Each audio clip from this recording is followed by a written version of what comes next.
Hello everyone, good morning. তো আমি সুপর্ণা নিয়ে চলে এলাম রবিবার সকালের একটা ভিডিও তোমাদের সাথে শেয়ার করতে। রবিবার সকালটা যেভাবে কাটলাম ভাবলাম চলো তোমাদের সাথে একটু শেয়ার করাই যাক। তো চলো তার আগে বলি, তোমরা যদি ফেসবুক থেকে আমার এই ভিডিওটা দেখে থাকো তাহলে অবশ্যই আমার প্রোফাইলটিতে ফলো করে দিও, আর যারা ইউটিউব থেকে ভিডিওটা আমার দেখছো তারা অবশ্যই আমার চ্যানেলটা সাবস্ক্রাইব করে দিও। তো দেখো, ফার্স্টেই দেখলাম ঘুম থেকে করে পাম্পে আজকে জল শেষ হয়ে গেছে, তাড়াতাড়ি করে জলগুলো ভরে নিলাম। তো খাবার জলও তুলে নিলাম আর পাম্পেও জল ভরা হয়ে গেল। তো তারপর সকালবেলা চলে এসেছিলো আমার রায়বাঘিনী ননদিনী।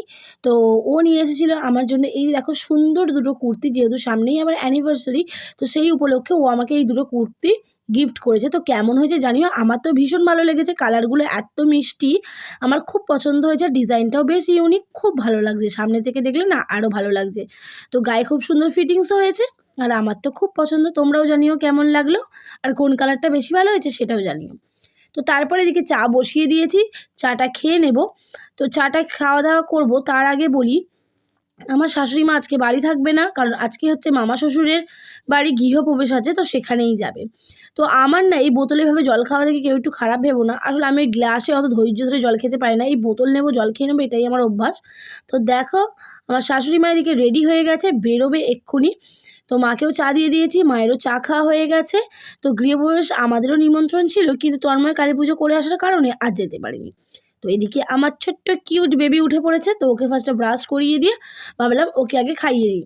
তো সকালবেলা ঘুম থেকে বাবু উঠে ওকে খাইয়ে ওকে ফ্রেশ করে দেওয়া মানে আমার মস্ত বড় একটা সকালের কাজ কমপ্লিট হয়ে যাওয়া। কিন্তু বাচ্চাদের পেছনেই এখন বেশি সময় লাগে, সংসারে সেরকম যেন কাজ নেই, ওর পেছনেই আমাকে যতটা খাটতে হয়। তো তারপরে এদিকে দেখো আমার বরমশাই ঘুমাচ্ছে, সারা রাত কালী পুজো করেছে, বেচারার অবস্থা খুব খারাপ। আমরা নিজেরাও যদি রাত জাগি আমাদের কতটা কষ্ট হয় সেটা তো জানি। ফিরেছে সকাল 6টায়, অনেকটা দূরেই কালী পুজো করতে গিয়েছিল। তো এদিকে ঘুমাচ্ছিল, আর আমি না আজকে বিছানার চাদর টাদর সব কিছু কেচে দিয়েছি। তো সেগুলো কাচাকুচি করে আমি এদিকে স্নান করে নিয়েছি, আর ভাবলাম আজকে একটু শাড়ি পরি, শাড়িতে এখন করে আর পরাই হয় না, আর শাড়িগুলো সব আলমারিতে জমে পড়ে আছে, তাই আজকে একটু ইচ্ছে হলো শাড়ি পরতে। তো শাড়ি টাড়ি পরে নিয়েছি, নিয়ে এবার করব কিন্তু পুজো। তো পুজো টুজো করে এদিকে দেখো চাল মেপে নিচ্ছি, যেহেতু ভাতটা আমার শাশুড়ি মাই করে, কিন্তু মা নেই আজকে, তো আমাকেই করতে হবে। কতটা চাল নেবো সেটাও বুঝতে পারছি না। তো যাই হোক, চালটা মেপে ভালো করে ধুয়ে নিচ্ছি, কারণ ভাতটা তন্ময় ঘুমাচ্ছে, ভাবলাম এই ফাঁকে ভাতটা বসিয়ে দিই। ও চিকেন আনলে তারপর চিকেনটা রান্না করব, ওকে ডিস্টার্ব করে লাভ নেই এটাই ভাবলাম, কারণ সারা রাত জেগেছে, খুবই কষ্ট। ভাবলাম ও একটু বেশি করে ঘুমিয়ে নিই, আমি এদিকে ভাতটা করে নিই, আর তারা কি আছে, 3-4টে মানুষের খাওয়া, একটু দেরি করেই করব। তো চালটাকে ভালো করে পরিষ্কার করে ধুয়ে নিচ্ছি, যতক্ষণ না এই চালের নোংরাটা বেরোচ্ছে ঠিক হয় না। তো চালটা ধোয়ার পর মনে পড়ে গেল যে না আরেকটু চাল নিই, হয়তো ভাতটা কম হতে পারে। তো সেই জন্য আমি কিন্তু আবার চাল নিতে গিয়েছিলাম। তো যাই হোক, এদিকে দেখো আমার টমেটো পেঁয়াজ সব কিছু কিন্তু কাটা রেডি, আলুও কেটে নিয়েছে, সাথে যেই গাজরগুলো দেখছো এগুলো কিন্তু বাবু স্যুপে দেবো বলে, ও চিকেনের স্টু করে দেবো, তো সেই কারণেই ওটা আলাদা করে কেটে নিয়েছি। আর চিকেনে একটু আলু না হলে না ভাতটা খাওয়া যায় না, অন্য কোনো তরকারি হলে হয়ে যেত, কিন্তু ভাবলাম একটু আলু দিই তাহলে ভাতটা বেশ খাওয়া যাবে। আর যেহেতু অন্য কোনো তরকারি করব না, শুধু চিকেনটাই করব। তো যাই হোক, তারপর তোমাদেরকে তো বললামই বিছানার চাদর চাদর কেচেছি। তো তন্ময় উঠে পড়েছে, ও পুজো করতে চলে গেছে, আর আমি সেই পাকে কিন্তু বিছানার চাদরটাকে সুন্দর করে পেতে দিলাম। তো দেখো কি সুন্দর লাগছে, সত্যি ঘরে বিছানার চাদরটা পাতার পরে ঘরের লুকটাই পুরো চেঞ্জ হয়ে যায়, তাই না?